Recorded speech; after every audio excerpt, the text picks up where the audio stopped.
L'exode se poursuit pour de nombreux Arméniens dans le Haut-Karabakh. Une semaine après la signature d'un cessez-le-feu décrié, beaucoup plient bagages, emportant avec eux le strict nécessaire.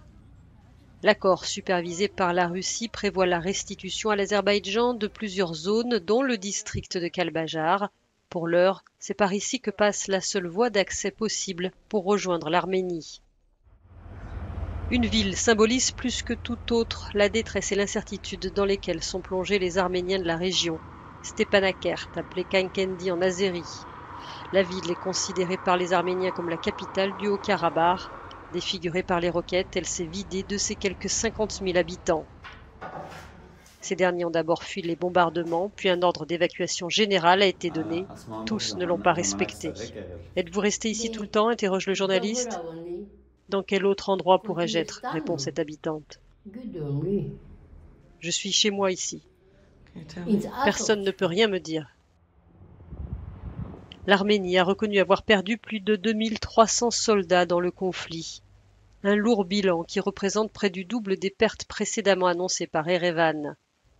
Des morts qui viennent rejoindre ceux des précédents conflits.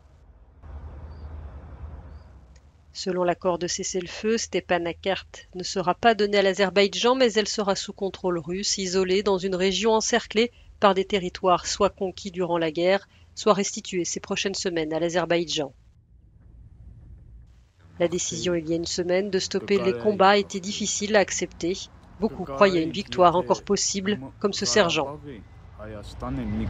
Nous allions pouvoir gagner, dit-il, nous aurions pu gagner.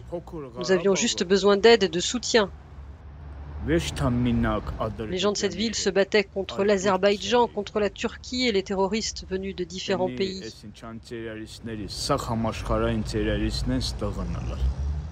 Désormais, les autorités appellent les habitants à revenir dans la ville, mais tous les commerces sont encore fermés et ce retour s'annonce douloureux et incertain. 44 jours de violences incessantes ont laissé de nouvelles cicatrices dans une ville qui avait déjà beaucoup souffert. La question qui se pose maintenant pour beaucoup à Stepanakert et ailleurs dans la région est de savoir quelle sorte de normalité cette trêve apportera et combien de temps elle va durer. Annelies Borges, Euronews, Stepanakert.